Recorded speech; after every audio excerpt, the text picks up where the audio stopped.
سیدنا عثمان غنی رضی اللہ تعالیٰ عنہ السابقون الاولون میں سے ہے۔ بڑے ابتدائی ایام میں جن لوگوں نے کلمہ پڑھ لیا تھا ان میں سے آپ کا شمار ہوتا ہے۔ آپ ایک بڑے بہترین سمجھدار اور زیرک قسم کے تاجر تھے۔ اللہ تبارک و تعالیٰ نے مال میں بڑی وسعت عطا فرمائی تھی، اس کے ساتھ ساتھ بڑا حسن و جمال تھا، بڑے خوبصورت تھے۔ اللہ تبارک و تعالیٰ نے اپنی ان نعمتوں سے آپ کو سرفراز فرما رکھا تھا، لیکن جو چیز آپ کے اندر اللہ تعالیٰ نے بہت زیادہ بڑھ چڑھ کے اللہ نے آپ کو عطا فرمائی تھی، وہ آپ کی فیاضی ہے، آپ کی سخاوت ہے، آپ کا خوف خدا ہے، اور آپ کے وجود کے اندر، آپ کے ذہن کے اندر، آپ کے لہجے کے اندر اللہ تبارک و تعالیٰ نے شرم و حیا کو کوٹ کوٹ کے بھرا ہوا۔ ہمارا زمانہ جو ہے یہ بے باک لوگوں سے بھرتا جا رہا ہے، حیا تیزی سے رخصت ہو رہی ہے، نہ ہمیں حیا رہ گیا ہے بزرگوں کا، نہ علماء کا، نہ حیا رہ گیا ہے مشائخ کا، نہ حیا رہ گیا ہے اپنے بڑوں کا، حتیٰ کہ زبانیں کھلتی ہیں تو وہ اولیاء اللہ کا بھی حیا نہیں کرتے۔ کچھ لوگوں کی زبانیں کھلتی ہیں تو وہ حضور کی اولاد کا بھی حیا نہیں کرتی۔ معاذ اللہ کچھ ایسے بھی ہیں جو نبی پاک کے صحابہ کا بھی حیا نہیں کرتے۔ حضرت سیدنا عثمان غنی رضی اللہ تعالیٰ عنہ پیکر شرم و حیا تھے، پیکر شرم و حیا۔ آپ فرمایا کرتے تھے کہ جب سے میں نے حضور سید عالم علیہ السلام کے چہرہ نور کی زیارت کی ہے، میں نے کبھی اپنی شرمگاہ کو بھی نہیں دیکھا، اور جب سے میں نے یہ اپنا ہاتھ حضور کے دست اقدس میں دیا ہے، میں نے یہ سیدھا ہاتھ کبھی گندگی کو نہیں لگایا۔ آپ نے اپنی زندگی شرم و حیا کے اندر ڈھل کے گزاری۔ ہمارے ہاں لوگوں کے اندر مال و دولت آتا ہے نا، آج کل کے زمانے کی بات کر رہا ہوں، تو لوگ من چاہی زندگی گزارنا چاہتے ہیں۔ وہ کہتے ہیں اب میں اپنی ساری خواہشات کو پورا کروں گا۔ پیسہ جو جیب میں، مفت کا اعتماد دلاتا ہے پیسہ۔ پیسہ آدمی کے اندر کچھ ایسی قوتیں پیدا کرتا ہے کہ وہ نہ چاہتے ہوئے بھی کچھ ایسے کام کر جاتا ہے۔ اس کے ذہن میں سودا سما جاتا ہے کہ میری جیب میں پیسے ہیں، مفت کا اعتماد ہے۔ جو ان کے اپنے ہوتے ہیں ان سے لوگ دور نکل جاتے ہیں، رشتہ داروں سے، دوستوں سے، احباب سے، پرانے لوگوں سے کٹ جاتے ہیں، جیب میں پیسہ جو آ جاتا ہے۔ لیکن مصنف ابن ابی شیبہ میں بڑا ہی خوبصورت انداز حضرت عثمان غنی کے بارے میں موجود ہے۔ فرمایا صحابہ نے کہ حضرت عثمان غنی کو اللہ نے گرچہ مال بڑا دیا تھا، لیکن وہ سب سے بڑھ کر اپنی شرمگاہ کی حفاظت کرنے والے تھے، اور سب سے بڑھ کر اپنے رشتہ داروں کے ساتھ صلہ رحمی کرنے والے۔ بھلایا نہیں کسی چیز کو، انہوں نے اپنے آپ کو شرم و حیا میں ڈھال کے رکھا۔ حضرت عثمان غنی رضی اللہ تعالیٰ عنہ کے بارے میں کسی نے بڑے خوبصورت جملہ کہا ہے، اس نے کہا ہے جب بھی کوئی شرم و حیا پہ دیوان لکھے گا تو لازم ہے کہ وہ سیرت عثمان لکھے گا۔ کائنات والے جب بھی شرم و حیا پر کچھ تحریر کریں گے تو وہ سیدنا عثمان غنی پر لکھیں گے۔ مزاج میں شرم، مزاج میں حیا، طبیعت کے اندر اللہ تبارک و تعالیٰ نے ان کی یہ خوبصورتی رکھی۔ بندہ جو چیزیں بیان کرتا ہے، جن کو آگے وہ جن کا ابلاغ کرتا ہے، یقینی سی بات ہوتی ہے کہ ان چیزوں سے اسے بڑا پیار ہوتا ہے، تو وہ چیزیں وہ دوسروں تک بھی پہنچاتا ہے۔ حضرت عثمان غنی رضی اللہ تعالیٰ عنہ نے نبی رحمت صلی اللہ علیہ وسلم سے کچھ چیزیں لے کر امت کو پہنچائیں۔ کچھ روایات ہیں حضرت عثمان غنی کی، آپ کی کچھ مرویات ہیں، یہ ہماری تربیت کے لیے، ہماری اصلاح کے لیے بڑی ضروری ہیں۔ پہلی بات حضرت عثمان غنی رضی اللہ تعالیٰ عنہ ہم تک پہنچاتے ہیں، فرماتے ہیں میں نے رسول پاک صلی اللہ تعالیٰ علیہ وسلم سے اپنے کانوں سے سنا ہے، میرے کریم نے فرمایا تھا جو اس بات کا یقین رکھتا ہو کہ نماز برحق اور واجب ہے، فرمایا رب اس بندے کو جنت میں داخل فرمائے گا۔ اگر یقین کامل حاصل ہو جائے کہ نماز میرے اوپر ضروری ہے اور میں نے وقت پہ پڑھنی ہے اور میں نے اس کو ادا کرنا ہے، نماز کے ساتھ دلچسپی۔ اپنا حضرت عثمان غنی کا حال یہ تھا کہ عشاء کی نماز کے بعد وہ مصلی پہ کھڑے ہوتے تھے، 2 رکعتوں کی نیت باندھتے تھے، 15 سپارے ایک رکعت میں پڑھ دیا کرتے تھے، 15 دوسری رکعت میں پڑھ دیا کر۔ لوگوں کی توجہ دلا رہے ہیں عبادت پہ۔ حضرت سیدنا عمر فاروق رضی اللہ تعالیٰ عنہ کا وصال ہو گیا۔ حضرت عثمان غنی رضی اللہ تعالیٰ عنہ بعد میں جب امیر المومنین بنے تو آپ نے حضرت عمر کی ایک بیوہ کے ساتھ نکاح کیا، تو وہ خاتون عرض کرنے لگی کہ آپ نے میرے ساتھ نکاح کیا ہے، میں تو اب بڑھاپے کی حالت میں ہوں، کوئی خدمت نہیں کر سکتی، میرے ساتھ نکاح کرنا۔ تو حضرت عثمان غنی فرمانے لگے میں نے کسی ضرورت کے تحت نکاح نہیں کیا، میں نے مسجد میں تو عمر فاروق کو دیکھا ہے، حرم کعبہ میں بھی دیکھا ہے، میدان جہاد میں بھی دیکھا ہے، میں تم سے نکاح اس لیے کیا ہے کہ مجھے بتاؤ عمر اپنے گھر کی 4 دیواری کے اندر اپنے رب کو کیسے راضی کیا کرتے۔ ان کا جو رات مصلی پہ بیٹھنے کا طریقہ تھا، تلاوت قرآن مجید کا جو انداز تھا، میں وہ سیکھنا چاہتا ہوں۔ عبادت کے ساتھ خاص شغف سیدنا عثمان غنی ذوالنورین رضی اللہ تعالیٰ عنہ کا۔ حضور نے فرمایا تھا نماز میری آنکھوں کی ٹھنڈک ہے۔ میرے بھائیوں، اپنی نماز کی حفاظت کریں۔ حفاظت سے مراد یہ ہے کہ کسی نماز کو ضائع نہ ہونے دے، نماز اپنے وقت پر ادا کریں۔ اور آپ جتنا نماز سے پیچھے ہٹیں گے نا، یعنی ہمارے ایک بزرگ تھے، وہ فرمایا کرتے تھے کہ جس طرح سکول سے ایک چھٹی کر لیں تو اگلے دن جانے کو دل نہیں نہ کرتا، اسی طرح اگر ایک نماز کسی نے چھوڑ دی تو اگلی نماز خود بخود اس کی سستی میں گزر جائے گی۔ آپ جتنا نماز کے قریب جاؤ گے، جتنا اس سے محبت کرو گے، اتنا نماز کی طرف آپ کی توجہ بڑھ جائے۔ اللہ تبارک و تعالیٰ نے مسلمان کو زندگی میں بھی بڑا اعزاز دیا ہے، مومن کی بڑی شان ہے، مومن کا بڑا مقام ہے۔ کنتم خیر امت، یہ بہترین لوگ ہیں۔ دنیا میں بھی مومن کا بڑا مقام ہے، اور مومن جب دنیا سے چلا جائے تو بھی اس کو ردی اور کوڑا سمجھ کر جلایا نہیں جاتا، بلکہ مومن کا اعزاز ہے کہ اس کو غسل دیا جاتا ہے۔ لباسوں میں سب سے سونا لباس سفید رنگ کا ہوتا ہے، اسے وہ سفید لباس پہنایا جاتا ہے۔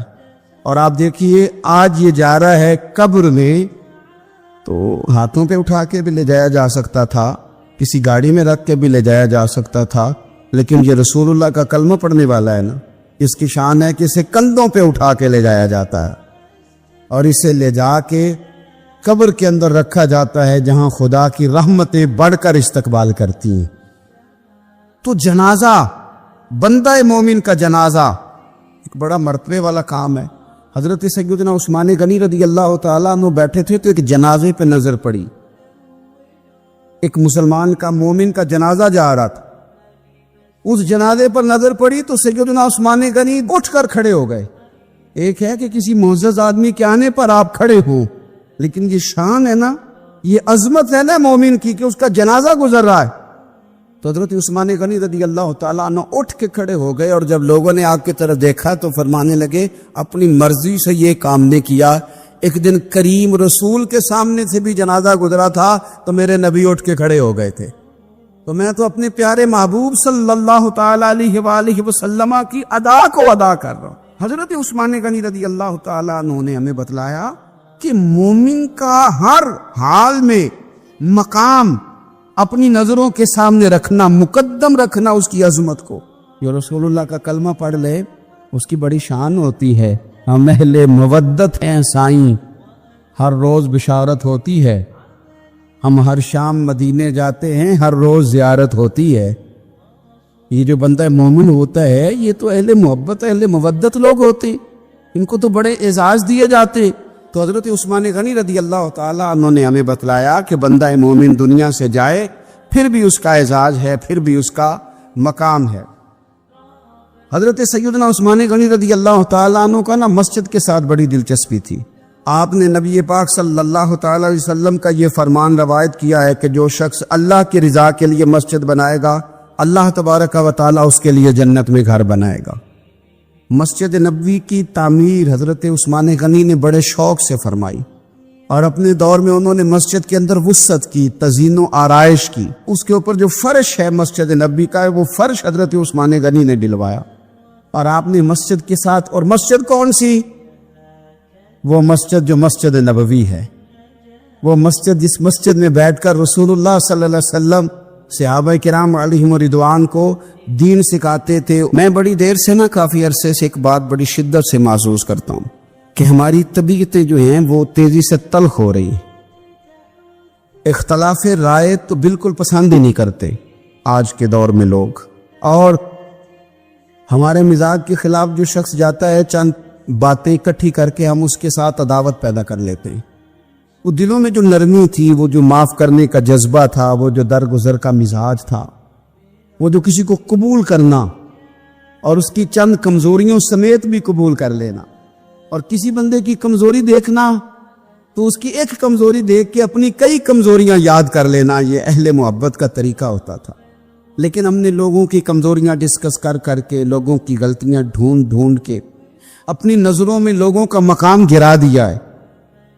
ہم یا خود ٹھیک ہیں یا وہ جو ہماری رائے کے ساتھ 100% متفق ہوتا ہے وہ ٹھیک ہے. ورنہ یہ ہوا ہے کہ طبیعتیں سخت ہیں، مزاج سخت ہیں، لب و لہجے سے تلخی پھوٹتی ہے. حضرت عثمان غنی اپنے مزاج کے لحاظ سے بڑے نرم دل آدمی تھے، بڑے کریم تھے، بڑے مہربان تھے. بڑا اللہ تبارک و تعالیٰ نے انہیں نرم مزاجی عطا فرمائی تھی. حضرت عثمان غنی رضی اللہ تعالیٰ عنہ حدیث روایت کرتے ہیں، مسند امام محمد بن حنبل میں موجود ہے. فرماتے ہیں میں نے نبی پاک صلی اللہ تعالیٰ علیہ وسلم کو یہ فرماتے ہوئے سنا ہے. میرے کریم محبوب فرمانے لگے وہ شخص جنت میں ضرور داخل ہوگا جو نرم مزاج ہے، جو خریدار ہو تب بھی نرم مزاج ہے، دکاندار ہو تو پھر بھی نرم مزاج ہے، جو ادا کرنے والا ہو تو پھر بھی نرم ہے، تقاضا کرتا ہو تو پھر بھی نرم ہے، جو ہر معاملے میں نرم مزاج. اعلیٰ حضرت بریلوی رحمۃ اللہ علیہ ملفوظات شریف میں فرماتے ہیں جو کام نرمی سے ہوتا ہے وہ سختی سے ہوتا ہی نہیں. نرمی سے جو چیز آپ آگے اس کا ابلاغ کر سکتے ہیں، اس کو پہنچا سکتے ہیں، وہ کام سختی سے نہیں ہوتا.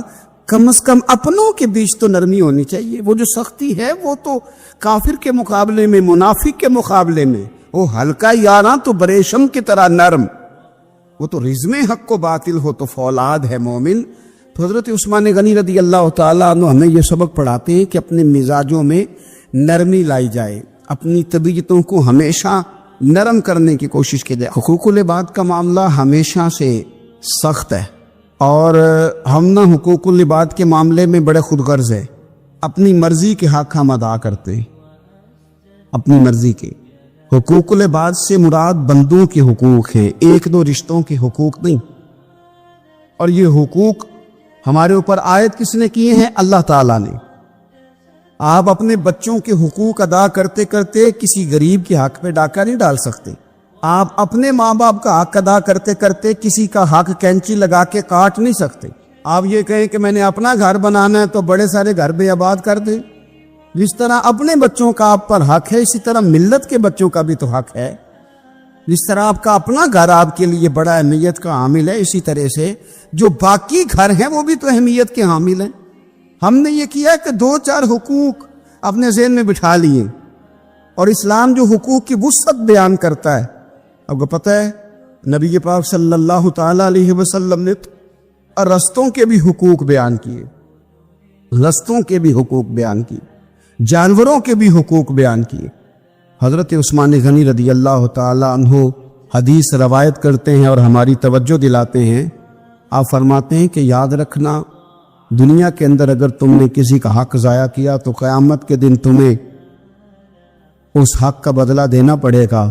آپ فرماتے ہیں میں نے خود نبی پاک علیہ السلام سے یہ سنا ہے کہ اگر سینگ والی بکری نے بغیر سینگ والی بکری کو مارا تو قیامت کے دن اسے بھی بدلہ دینا پڑے گا. اگر سینگ والی بکری نے بغیر سینگ والی بکری کو تکلیف دی تو وہ بھی قیامت کے دن اسے بھی استفسار کیا جائے گا، پوچھا جائے گا. تو بھائی ہمیں خیال کرنا چاہیے. حقوق العباد کا معاملہ بڑا نازک ہے، بڑا باریک ہے، بڑا محتاط ہو کر کے چلنے کی ضرورت ہے. کسی جگہ بھی حقوق العباد کے مسئلے میں اپنے آپ کو کمزور نہ کریں.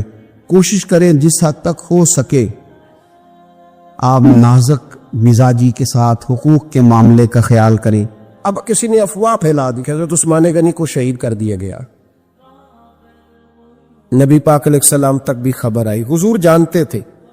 ہمارا دل نہیں کرتا کوئی انتشاری بات کرنے کو، لیکن جب لوگ کرتے ہیں تو پھر دل کو تکلیف ہوتی ہے. اب یہاں سب نے لکھا ہے کہ نبی پاک صلی اللہ علیہ وسلم کو خبر ملی، حضور پریشان ہوئے، صحابہ کو مشورے کے لیے بھی بلایا، بیعت رضوان بھی ہوئی. اگر علم غیب ہوتا،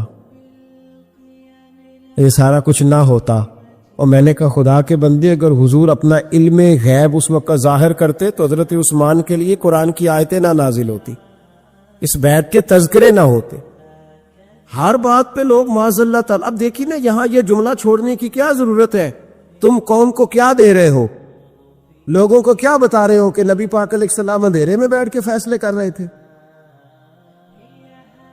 کیا بتا رہے؟ آج انٹیلیجنس کی رپورٹس بتا دیتی ہیں کہ وہ فلاں کس طرح کا ماحول ہے اور آپ نے کس طرح کرنا ہے، تو تمہیں اپنی خفیہ ایجنسیوں کے مطابق تم فیصلہ کرو تو کہتے ہو ہم بھئی اندھیرے میں فیصلہ نہیں کر رہے، ہمیں رپورٹ ہے تو فیصلہ کر رہے.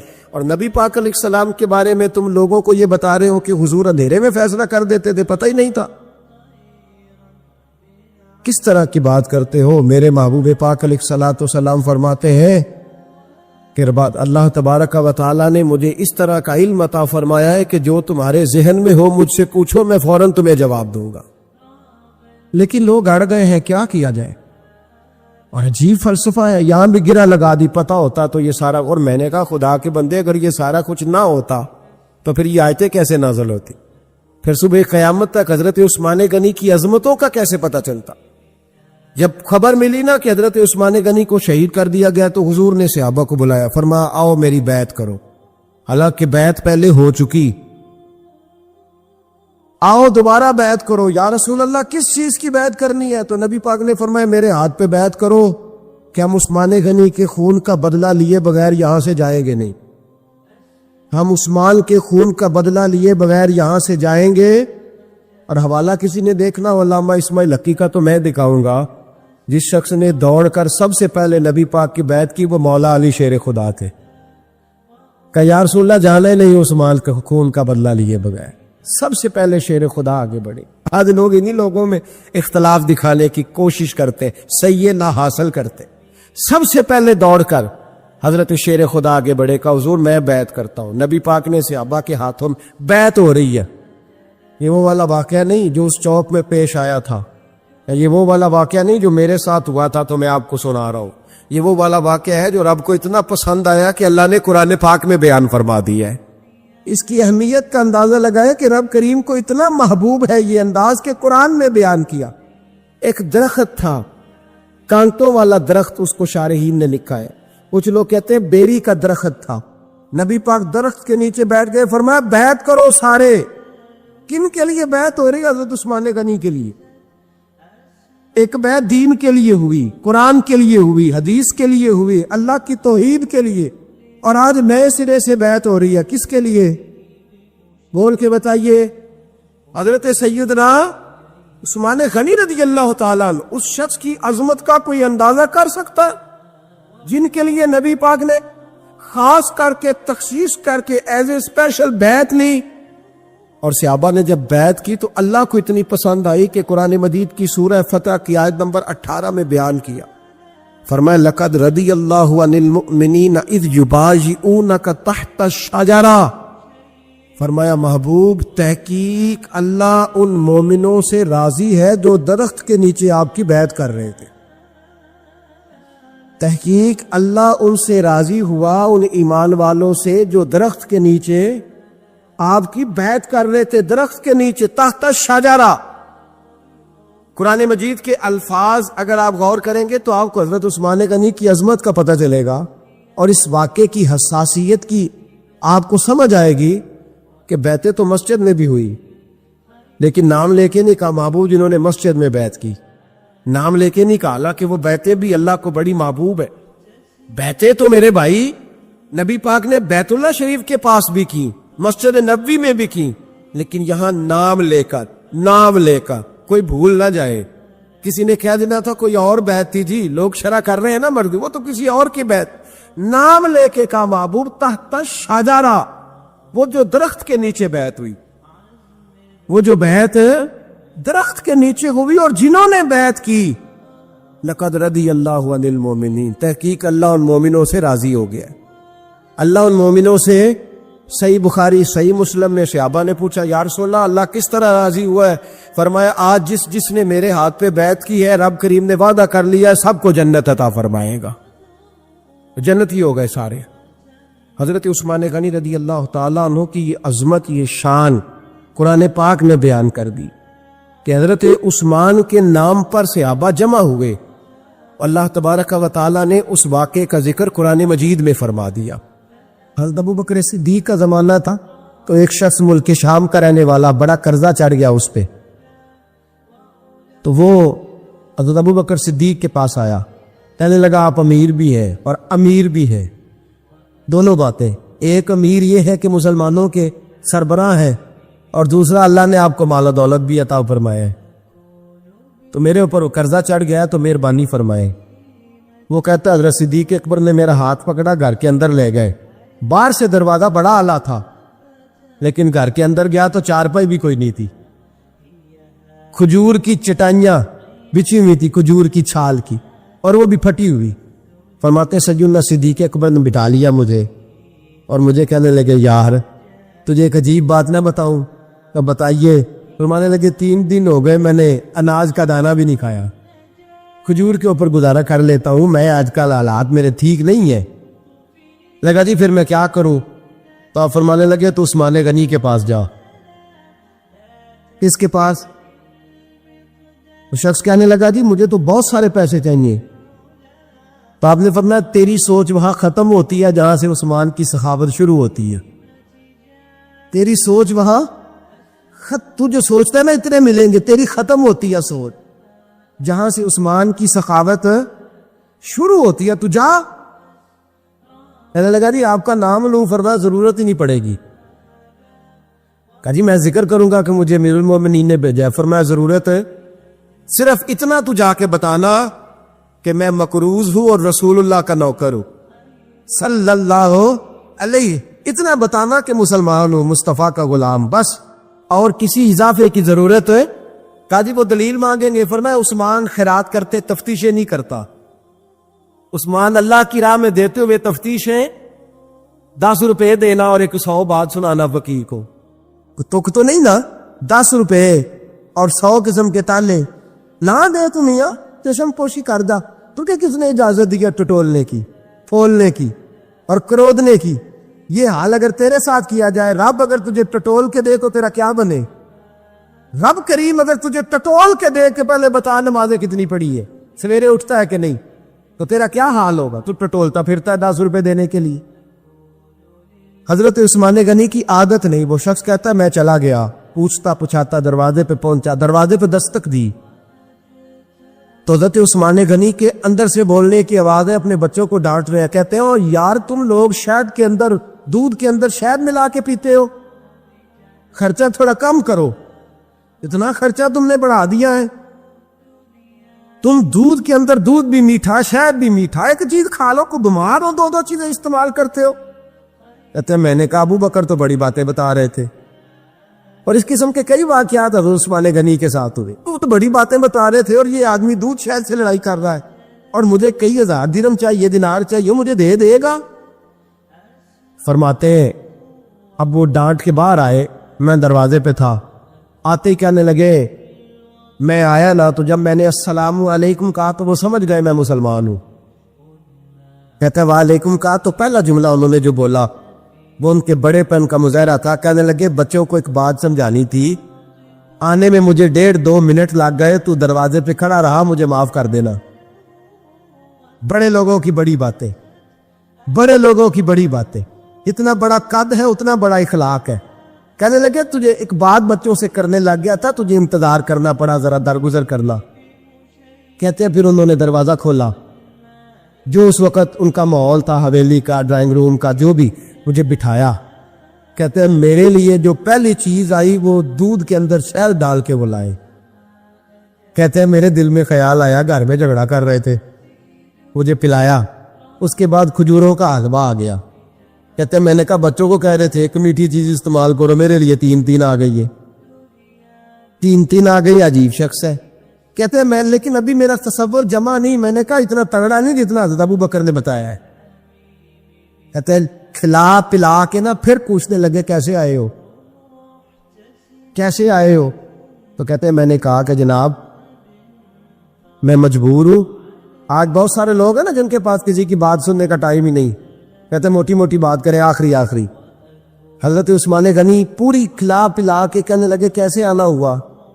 کہتے میں نے کہا جی میں مسلمان ہوں, ملک کے شام کے مضافات کے ایک گاؤں کا رہنے والا ہوں. کچھ کاروباری مشکلات آئی تو میں مقروض ہو گیا, میرے اوپر قرضہ ہے, مجھے کچھ پیسوں کی حاجت ہے. فرمانے لگے میں نے کچھ پیسے کہا, انہوں نے ایک آواز دی تو ان کا غلام آیا ایک اونٹ کے اوپر لدا ہوا سامان لے کے. اس کے اوپر اونٹ کے اوپر کہتا مجھے 3000 اشرفیوں کی ضرورت تھی, میں نے بتایا نہیں 3000 چاہیے. اونٹ آیا تو حضرت عثمان غنی کہنے لگے اس اونٹ پر تیرے لیے تیرے گھر والوں کے لیے میں نے کپڑے بھی رکھوا دیے, کھانا بھی رکھوا دیا اور 6000 اشرفیاں بھی رکھوا دیے. تو پیدل آیا ہے تو اب اونٹ لے کے جا. کہتے میں نے کہا حضور اونٹ واپس کون کرنے آئے گا؟ کہنے لگے واپس کرنے کے لیے دیا ہی نہیں تو تحفہ ہے تو لے جا. کہتے میں کہاں سے چلا تھا ڈھونڈتا اور مدینے میں آیا, اور جب مدینے میں آیا تو پھر اللہ نے جھولی بھر کے عطا فرمایا. کہتے میری آنکھوں میں آنسو آ گئے اور میں نے کہا حضور آپ نے تو میری ضرورت سے کہیں بڑھ کے نواز دیا ہے, مجھے معاف کیجئے گا. میں سوچ رہا تھا کہ دودھ شاید پہ گھر میں لڑائی ہو رہی ہے. آپ فرمانے لگے رب نے جو مجھے پیسے دیے ہیں اس لیے نہیں دیے کہ میری اولادیں موج مستی کرتی پھرے, میرے مالک نے مجھے نوازا ہے تاکہ میں محمد عربی کی امت کی نوکری کروں صلی اللہ علیہ.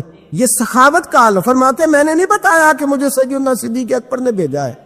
فرماتے میں دروازے تک گیا تو میں نے کہا شکریہ جزاک اللہ آپ کی مہربانی. تو مسکرا کے فرمانے لگے میرا شکریہ ادا نہ کر, ابو بکر صدیق کا کر. میرا نے شکریہ ادا کر, شکریہ ابو بکر صدیق کا جس نے تجھے یہ رستہ دکھایا ہے. فرماتے میں نے کہا حضور آپ فرمایا جاؤ جاؤ جاؤ تمہارا کام ہو گیا نا, تفصیلات میں نہ جاؤ. یہ شان صحابت سیدنا عثمان غنی. نبی پاک نے اعلان فرمایا جیش اسرا کے لیے مال کی ضرورت ہے, مال دو بھائی. ایک دفعہ حضور نے اعلان کیا, عثمان کھڑے ہو گئے, عرض کرتے یا رسول اللہ 100 اونٹ بما سامان کے یا 100 گھوڑا بما سامان کے. بیٹھ گئے. پھر کریم نے اعلان کیا مال کی ضرورت ہے. عثمان پھر اٹھ کے کھڑے ہو گئے. یہ سیدنا عثمان غنی کا پیار ہے. پھر اٹھ کے حضور میرا 100 اور کر رہے. بیٹھ گئے. پھر اعلان کیا. حضرت عثمان سے رہا نہیں جا رہا, ادھر ادھر پلٹ کے دیکھتے ہیں وہ اندر پانی لوڑ نہیں, ہڑا نو راہ براندی. درویش کہتے ہیں تیرے اندر اگر عشق کا ہڑ آ جائے نا, ہڑ, وہ بھی کسی سے رستہ نہیں پوچھتا. کبھی سیلاب نے بھی رستہ پوچھا ہے کہ ادھر جاؤں کہ ادھر جاؤں, وہ تو ہڑ ہے, وہ کو رستہ پوچھتا ہے, وہ تو رستہ بناتا ہے. پھر کہا کچھ اور چاہیے تو حضرت عثمان اٹھ کے کھڑے ہو گئے. کہا یا رسول اللہ عثمان جو حاضر ہے, اور شامل کر لے میرا حصہ. اور پھر اپنے پیسے لا کے سارے حضور کی مقدس گود میں ڈالے. یا رسول اللہ آپ کا ہی ہے سارا, حضور آپ کا ہی ہے. حدیبیہ میں محبوب آئے, 6 ہجری تھی. فرمایا عمرہ کریں گے, افارنے کا نہیں کرنے دیں گے. بات جب بڑھنے لگی تو سرکار نے حدیبیہ پہ قیام کیا اور 1400 صحابہ میں سے اپنی نمائندگی کے لیے جب مکے والوں کے پاس بھیجنے کی باری آئی تو حضور نے سیدنا عثمان غنی کا انتخاب فرمایا. ورنہ عثمان جاؤ ان سے بات چیت کر. سمجھدار بڑے تھے نا, بردبار تھے, سیانے بندے تھے, حلیم الطبع. اور ویسے بھی ہر پھول کی اپنی خوشبو ہوتی ہے. ہر پھول کی کسی کو خیبر میں بھیجا جاتا ہے تو کسی کو حدیبیہ میں بھیجا جاتا ہے. ہر پھول کی خوشبو اپنی اپنی. جائیے نا, حضرت عثمان تشریف لے گئے. بچھڑے ہوئے تھے بڑے زمانے کے. میں اور آپ صبح و شام دعائیں مانگتے ہیں, یا اللہ بیت اللہ شریف کی زیارت عطا کر, یا اللہ صفا مروہ کے پھیرے نصیب ہو, یا اللہ حجر اسود کی. کتنے لوگ تڑپتے, کتنی خواہش کرے. اور جناب عثمان غنی کا تو پرانا پیار تھا حرم سے, وہ پیدا ہی اس علاقے میں, اور کتنے سال ہو گئے بچھڑے ہوئے. جیسے ہی گئے تو جا کے کہا ابو سفیان سے کہ ہم یہاں جنگ کرنے نہیں آئے، عمرہ کرنے آئے۔ سیدنا عثمان غنی سے ابو سفیان نے کہا یہ ذرا دیکھنا، یہ ہمارے بزرگوں نے عشق کہاں سے لیا ہے۔ حضرت عثمان غنی سے ابو سفیان کہنے لگے وہ سامنے بیت اللہ شریف ہے، طواف کرنا ہے تو کر لو، وہ صفا مروہ ہے آپ نے صحیح کرنی ہے تو کر لو، وہ حجر اسود ہے چومنا ہے تو چوم لو، وہ آب زمزم ہے پینا تو پی لو، لیکن ہم تمہارے نبی پاک کو نہیں یہ کرنے دیں گے۔ سامنے کعبہ ہے، سامنے حجر اسود ہے، سامنے مقام ابراہیم ہے، اور میں نماز پڑھا کہ تیں ول ویکھاں، میں نماز پڑھا کہ تیں ول ویکھاں، مینوں کعبہ بھل گیا آئی، اب بھل گئیاں سب صوم صلاتاں، اکو یار دا فکر پہ آئی۔ حضرت عثمان کہنے لگے کعبے کا طواف اور محبوب کے بغیر، صفا مروہ کے چکر اور محبوب کے بغیر، نبی پاک کے بغیر؟ فرمایا نام ہی اسی محبوب کے ساتھ طواف کروں گا جس نے کعبے کا رستہ دکھایا ہے، انہی کے ساتھ صفا مروہ ہوگا جنہوں نے اس کا حسن بتایا ہے، جنہوں نے نماز پڑھا کہ میں تیں ول ویکھا مینوں کعبہ بھل گیا آئی، اب ایکھنا بھل گئیاں نہیں سب صوم صلاتاں، ایک کو یار دا۔ پھر یہاں سے لیا ہے میرے امام، یہاں سے عقیدہ لیا ہے میرے امام نے کہ حاجیو آؤ شہنشاہ کا روضہ دیکھو، حاجیو آؤ شہنشاہ کا، حاجیو آؤ شہنشاہ کا روضہ دیکھو، اور تم کعبہ تو دیکھ چکے ہو، اب کعبے کا کعبہ دیکھو، اور غور سے سن تو رضا کعبے سے بھی آتی ہے صدا، غور سے سن تو رضا کعبے سے بھی آتی ہے صدا، میری آنکھوں سے میرے پیارے کا روضہ دیکھ۔ میرے نبی پاک علیہ الصلوۃ والسلام کے غلام نے کہا نام بھئی طواف اور حضور کے بغیر، طواف اور نبی پاک کے بغیر، نہ سوال ہی نہیں پیدا ہوتا۔ ادھر ایک شخص نے بول کے کہا حضور عثمان تو بڑی موج میں ہو گئے، ہم تو تڑپ گئے مکے کی یاد میں، عثمان تو بڑی موج میں طواف کرتے ہوں گے، صحیح کرتے ہوں گے۔ محبوب نے پلٹ کے دیکھا، فرمایا وہ میرا عثمان ہے۔ ہاں میں نے کہا ایک مقام، ایک یہ ہے کہ کوئی محبت کرے، اور ایک یہ کہ محبوب کی نظر میں فرمایا وہ میرا عثمان ہے، میرے بغیر اور طواف، میرے بغیر اور طواف، یہ کیسے ممکن ہے؟ سوال ہی نہیں پیدا ہوتا۔ سیدنا عثمان غنی خبر پھیل گئی کہ حضرت عثمان غنی کو شہید کر دیا گیا ہے۔ انہوں نے حضرت عثمان کو روک لیا تھا، بٹھا لیا تھا، یہاں خبر پھیل گئی جناب عثمان کو شہید کر دیا گیا۔ عثمان میں قربان رستوں سے جہاں تھے آپ گزرا کرتے تھے، میرے محبوب نے فرمایا آؤ بھائی سارے میرے ہاتھ پر بیعت کرو، میرے ہاتھ پر بیعت کرو، موت کی بیعت کرو، ہم نے عثمان کے خون کا بدلہ لینا۔ محبوب کا جوش و خروش، صحابہ بیعت کر رہے کس بات پر؟ حضرت عثمان کے بدلے پر۔ 1400 لوگوں نے بیعت کی بشمول مولا علی شیر خدا کے، کہ ہم نے حضرت عثمان کا بدلہ، حضور کو پتا تھا، محبوب تو جانتے ہیں، پر جذبات کو صحیح رخ دینا تھا۔ فرمایا آؤ بیعت کرو، اور تمام لوگوں نے بیعت کر لی، صرف حضرت عثمان نہیں تھے۔ حضرت انس بن مالک فرماتے ہیں محبوب نے اپنے ہاتھ فضا میں لہرائے، فرمایا بھئی عثمان موجود نہیں ہے، فرمایا یہ ہاتھ میرا، یہ میرے عثمان کا، لو میں عثمان کی بھی بیعت کرتا ہوں، یہ عثمان کی بھی۔ حضرت انس بن مالک فرماتے ہیں، جناب انس بن مالک فرماتے ہیں قسم اللہ کی، وہ جس وقت نبی پاک نے کہا نا یہ عثمان کا ہاتھ ہے، فرماتے ہیں اس وقت عثمان کا ہاتھ کائنات کے سب لوگوں کے ہاتھوں سے بہتر ہو گیا تھا۔ اتنی عظمتیں ملی حضرت عثمان غنی کو، اتنا مقام ملا سیدنا عثمان کو۔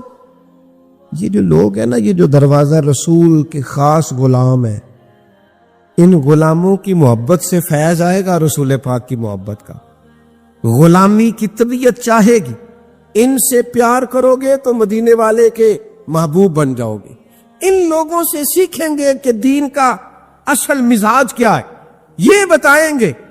حضرت عثمان غنی رضی اللہ تعالیٰ عنہ، انہوں نے رسول کائنات صلی اللہ تعالیٰ علیہ وسلم سے محبت کی، پیار کیا، اس انداز میں کیا کہ وہ درجنوں سینکڑوں لوگ کھڑے ہیں اور کئی دنوں کی بھوک ہے، تو منافقین ہنس رہے ہیں کہ دیکھو مسلمانوں کے پاس تو کھانا ہی نہیں، تو عثمان غنی اونٹوں پہ رکھ کے پکا کے لنگر بھیج رہے، اور میں کھلاؤ ان کو، عثمان کی جانب کھلاؤ کھانے۔ حضرت عثمان غنی ایک صحابی قرض لے گئے، کچھ دنوں کے بعد آئے، آ کے کہنے لگے واپس لے کہنے لگے میں نے تو مربت میں دے دیا تھا، تو میرے نبی پاک کا غلام ہے، میں تو اس نسبت کا پابند دے دیا تھا، واپسی کا کیا معنی ہوں۔ حضرت سیدنا عثمان غنی کا ڈھلا ہوا رسیلا سجیلا مزاج، اس میں خوبصورتی، اس میں ٹھہراؤ، اس میں رسول پاک کی محبت کا رنگ۔ حضرت رقیہ رضی اللہ تعالیٰ عنہ حضور کی صاحبزادی ہیں، ان کے ساتھ حضرت عثمان غنی کا نکاح ہوا۔ جناب اسامہ بن زید کہتے حضور نے مجھے کوئی چیز دینے بھیجا، امی میں چھوٹا تھا، گھروں میں چلا جاتا تھا، اور بعض نے لکھا ابھی پردے کی آیتیں نہیں آئی تھی، لوگ جاتے تھے ایک دوسرے کے گھروں میں۔ حضرت اسامہ بن زید کہتے میں گیا کھانا دینے، تو میں نے دونوں میاں بیوی کو گھر میں بیٹھے دیکھا، میں واپس آیا تو محبوب فرمانے لگے میری بیٹی اور میرے داماد کو دیکھا؟ جب میں نے کہا یا رسول اللہ دیکھا ہے، فرمایا اتنے خوبصورت لوگ پہلے بھی کبھی دیکھے ہیں؟ اتنے خوبصورت تھے حضرت عثمان غنی، اتنے حسین تھے، اتنا ان کے مزاج میں نفاست تھی، اس قدر زیادہ شرم و حیا والے۔ حضور فرماتے ہیں ایسے لوگ کبھی دیکھے؟ میرے دوستوں، ان لوگوں سے پیار کرنا، ان سے محبت کرنا، ان کے ناموں پر اپنی اولادوں کے نام رکھنا، ان کی غلامی کا ذکر اپنی طبیعتوں میں پیدا کرنا، اور پھر نبی پاک صلی اللہ تعالی علیہ وآلہ وسلم نہ ان کا ذکر کرتے تو مختلف انداز میں، مختلف زاویوں سے۔ محبوب ایک باغ میں بیٹھے، یہ بھی ذرا دیکھنا، کبھی من موج میں ہوتا ہے اور تن شوق میں ہوتا ہے، کبھی کیفیات اور ہوتی ہے، کبھی وہ ایک مقام پہ کہا تھا نا میرے اوپر ایک ایسا وقت آتا ہے کہ میرے ساتھ میرا رب ہوتا ہے جو اس کی شان کے لائق۔ تو نبی پاک علیہ السلام پر گویا وہ جو حضور فرماتے ہیں نا میرے ساتھ ایک ایسا وقت آتا ہے جب میرے ساتھ میرا کریم مالک کرم نوازی فرماتا ہے، وہی آتی ہے، یہ کلام کرتا ہے۔ تو محبوب پاک صلی اللہ تعالی وسلم تشریف فرمایا، جناب ابو موسیٰ اشعری رضی اللہ تعالیٰ عنہ فرماتے ایک باغ میں حضور بیٹھے تھے، تو میری حضور نے ڈیوٹی لگائی باہر دروازے پر، فرماتے باہر کوئی آیا اس باغ کے دروازے پر، تو حضور فرمانے لگے جو دروازے پہ آیا اسے اجازت بھی دے دو اور جنت کی بشارت بھی دے دو۔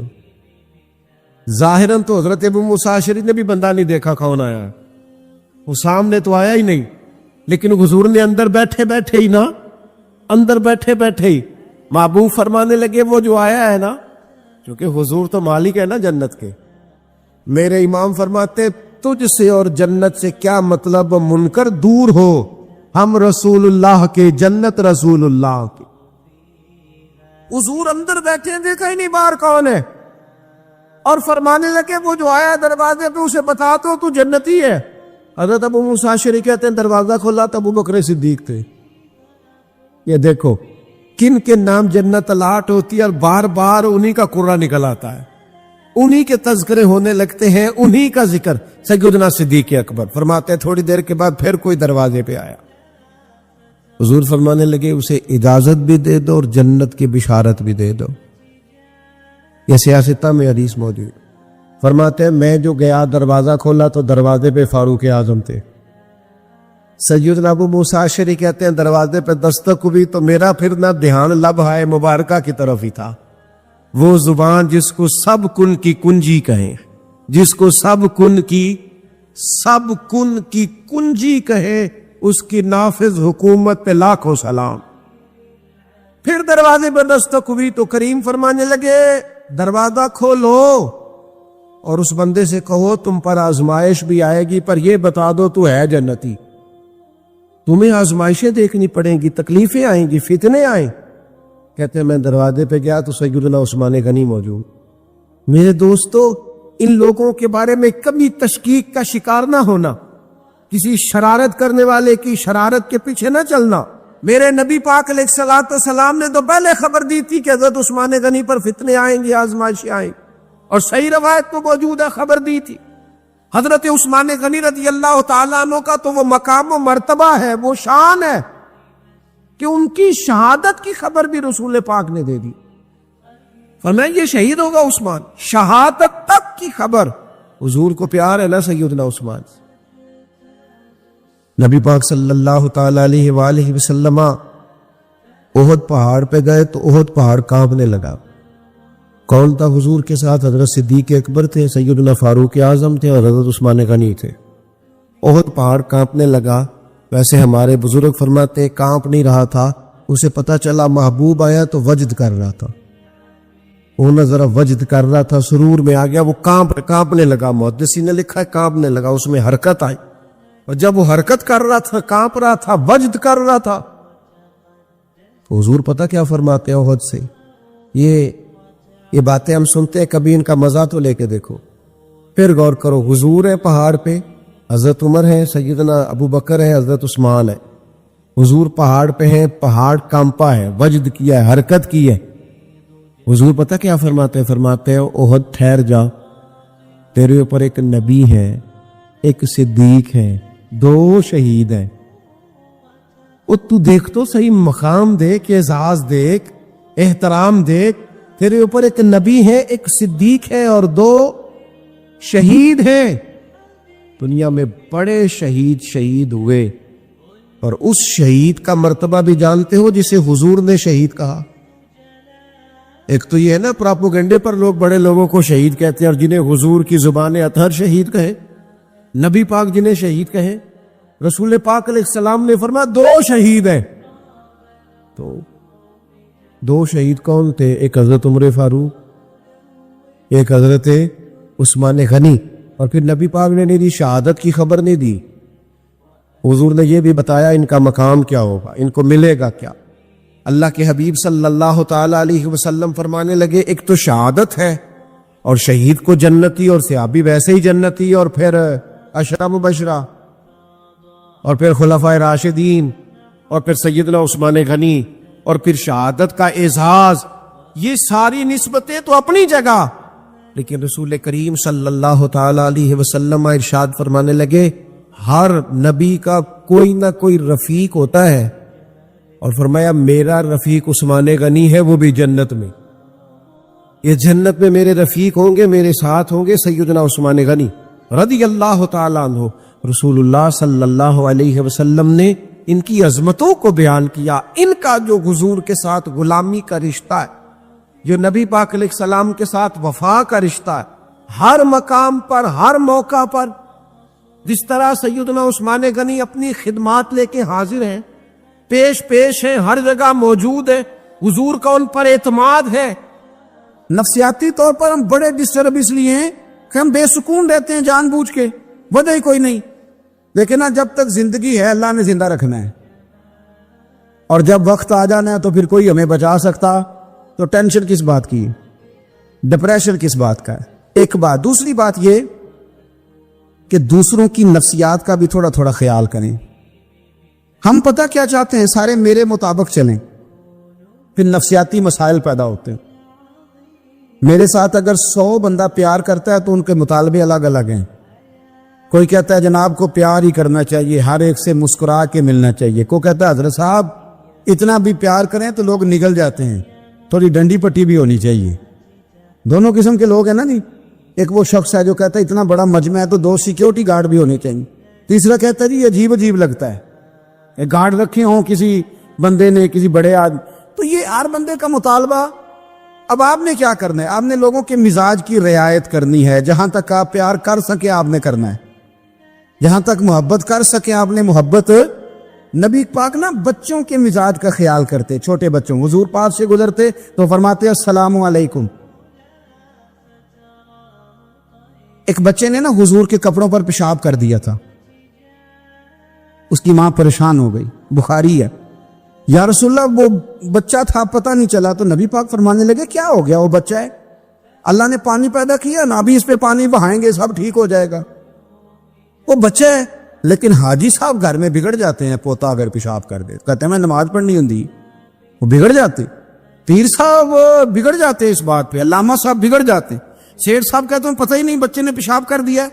حضور نے فرمایا کہ بچہ بچہ ہوتا ہے، وہ چھوٹا ہے، اس کا ایک مزاج ہے، اس کا ایک مطالبہ ہے، اب آپ یہ کہیں کہ وہ بڑا مجھے پاک صاف سمجھتا ہے تو اس رویے سے میرے ساتھ وہ ملاقات کرے، آپ اس کے مزاج کی رعایت کریں گے۔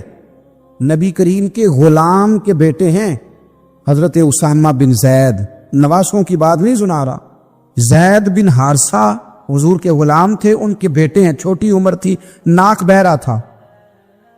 ویسے دادا جی ناک صاف کر دیتے ہیں پوتے کا، ہو سکتا ہے وہ ڈانٹ دیں کہ چل دوڑ جا، کتنا گندا، اماں سے کہتے ہیں ناک صاف کرے، چل نلائق، نانا بھی کہتے ہیں بھاگ جا، کیونکہ وہ حاجی صاحب نے وضو کرنا ہے، نماز پڑھنی ہے، تو ان کے قریب یہ چیز آگے تو بڑا مسئلہ بن جائے گا۔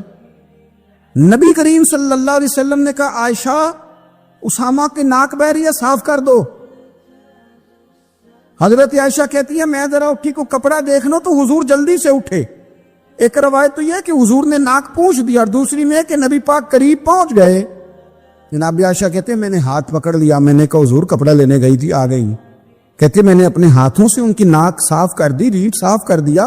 اللہ کے رسول گویا میری طرف دیکھ کے مسکرائے، حضور راضی ہوئے۔ بچے تو بچے ہوتے ہیں، بچے تو بچے ہوتے ہیں۔ اب آپ کو بچہ حاجی صاحب مانے، پہلے نمازی صاحب مانے، آپ کو پہلے بچہ جو ہے وہ بڑا سیانا مانے، سمجھدار مانے، عقل مند مانے، پیر صاحب مانے۔ چھوٹا بچہ تو وہ نہیں مان سکتا۔ آپ اس کی نفسیات کے مطابق اس کے ساتھ چلیں۔ اب رویہ وہ رکھیں کہ وہ بچہ ہے، وہ چھوٹا ہے۔ حضور بچوں کے پاس سے گزرتے تھے تو انہیں سلام کہتے تھے، آپ بھی کہتے ہیں، آج سے کہیں گے۔ حضور گزرتے چھوٹے کہتے السلام علیکم۔ اور نبی پاک صلی اللہ علیہ وسلم کبھی کبھی نا بچے کھیل رہے ہوتے تو حضور بیٹھ جاتے، فرماتے یار میرے سینے سے تو لگو۔ حضور زمین پہ بیٹھ جاتے، بچہ یوں ہاتھ پہ، بچہ دوڑا آتا، حضور کے سینے سے جب لگتا تو نبی پاک گر جاتے اور فرماتے اوئے ہوئے تم نے تو مجھے گرا ہی دیا ہے۔ یہ بچوں کے ساتھ آپ جو رویہ رکھیں گے وہ میٹھا ہوگا۔ اب آپ کہیں گے چونکہ اب میں ایک عہدے پہ ہوں، میں ایک منصب پہ ہوں، تو یہ آپ کی نفسیاتی کمزوری ہے۔ پھر کیا ہوتا ہے، بچوں کو ڈانٹ کے رکھا جاتا ہے، بے جا ڈانٹ ڈپٹ، بے جا سختی، اور بے جا ان کے ساتھ رویے، اور ان کے ساتھ بڑی عجیب و غریب قسم کی جو ہے وہ ہماری جو ہے وہ گھٹن، گیپ آ جاتا ہے بچوں کے درمیان۔ بچے، میں کہا کرتا ہوں، پھر بچے ہمیں دکھ نہیں سناتے، وہ پھر غلط آدمی کو دوست بناتے ہیں، پھر اس غلط آدمی کو اپنی بات بتاتے ہیں، غلط آدمی رازدار بن جاتا ہے۔ آپ ان کی نفسیات کے مطابق ان سے پیار کریں، انہیں ٹائم دیں۔ آپ دیکھیں یہ کیا سوچتے ہیں، کیا کہتے ہیں، کس طرح کا ان کا رویہ ہے بچوں کے ساتھ۔ پھر نوجوان جب کوئی ہو جاتا ہے تو اس کی سوچیں جوان ہو جاتی ہیں۔ نوجوانوں سے معذرت کے ساتھ نبی پاک علیہ السلام نے نوجوانوں کی حکومت سے پناہ مانگی، نوجوانوں کی حکومت سے پناہ مانگی ہے، اس لیے کہ نوجوان بڑی جلدی پیار بھی کرتا ہے اور بڑی جلدی نفرت بھی کرتا ہے، سوچیں مضبوط نہیں ہوتی۔ نوجوان آدمی، جوان آدمی، بکھری ہوئی سوچیں ہوتی۔ میرے رسول کریم صلی اللہ علیہ وسلم نوجوانوں سے ان کے مزاج کے مطابق ڈیل کرتے تھے، ان کی طبیعت کے مطابق ان کی ذہن سازی کرتے۔ ہم نہ جوانوں کو وقت نہیں دیتے، ہم مطالبہ کرتے ہیں نوجوان سے کہ وہ ہے نوجوان، باتیں بوڑھوں والی کرے۔ اگر جوانی میں بوڑھوں والی باتیں کرے تو پھر تو شیخ سعدی کہتے ہیں سارے بوڑھے چھوڑ کے اس نوجوان کے پاس بیٹھو، اس کے پاس فیض زیادہ ہے۔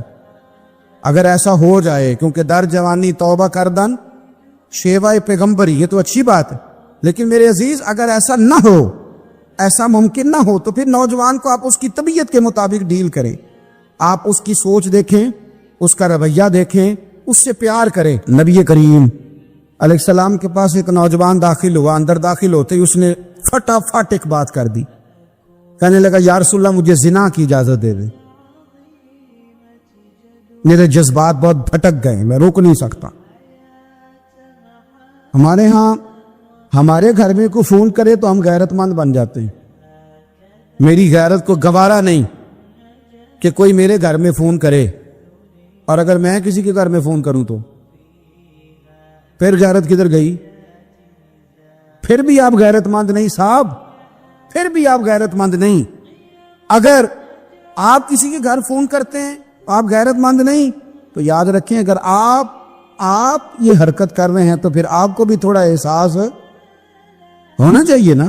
نبی کریم صلی اللہ تعالی علیہ وسلم سے اس نے کہا مجھے زنا کی اجازت دے دے. حضور فرمانے لگے آگے آ جاؤ. حضرت عمر کہتے ہیں مجھے بڑا غصہ تھا, میرا دل کر رہا تھا اٹھوں اور 2 تھپڑ ماروں اسے. طریقہ ہے بات کرنے کا. حضور نے بلایا, پاس بٹھایا, تھپکی دی, فرمایا ایک بات تو بتا, تیرے سوال کا جواب پھر دیتا ہوں, ایک بات تو بتا. یا رسول اللہ صلی اللہ تعالی وسلم ارشاد فرمائیے. حضور فرمانے لگے تو پسند کرتا ہے کہ تیری بہن کے ساتھ کوئی زنا کرے؟ پسند کرتا ہے تو کہ تیری بہن کے ساتھ کوئی زنا کرے؟ کہنے لگا حضور میں بات بھی سننا پسند نہیں کرتا. تیری بیٹی کے ساتھ؟ کہنے لگا حضور زبان اس کی کھینچ لوں گا جو یہ بات کرے گا. کہا تیری ماں, تیری پھوپھی, خالہ کا؟ حضور خبردار, کسی بندے کو میں اجازت نہیں دوں گا.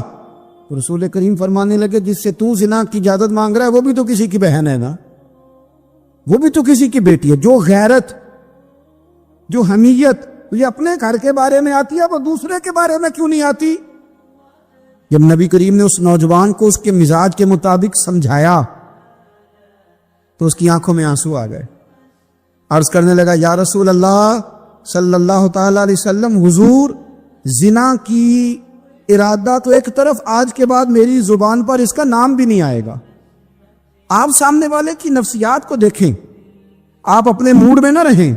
مجھے بڑی اچھی طرح یاد ہے ایک دفعہ نا مسجد میں ایک بچے نے نا آدھی بازوؤں کی شرٹ پہن کے نماز پڑھی. ایک بابا جی نے ان کو نا منع کیا, کہنے پورا کپڑے پا کے آیا کر, پتا نہیں تمہیں. وہ کہنے لگا, بچہ کہنے لگا نماز ہو جاتی ہے, بازو آپ فولڈ کر کے ایسے کر کے, بڑے بازو فولڈ کر کے پڑھیں گے تو کراہت ہے, لیکن ویسے بھی آدھے بازو والی شرٹ میں نماز ہو جاتی ہے, لیکن اچھا عمل نہیں. اچھا یہی ہے کہ آپ کے بازو پورے ہوں. تو بزرگ ان سے کہنے پورے کپڑے پہنو, کہنے لگا بھی ہو جاتی ہے نماز, میں بھی تھا.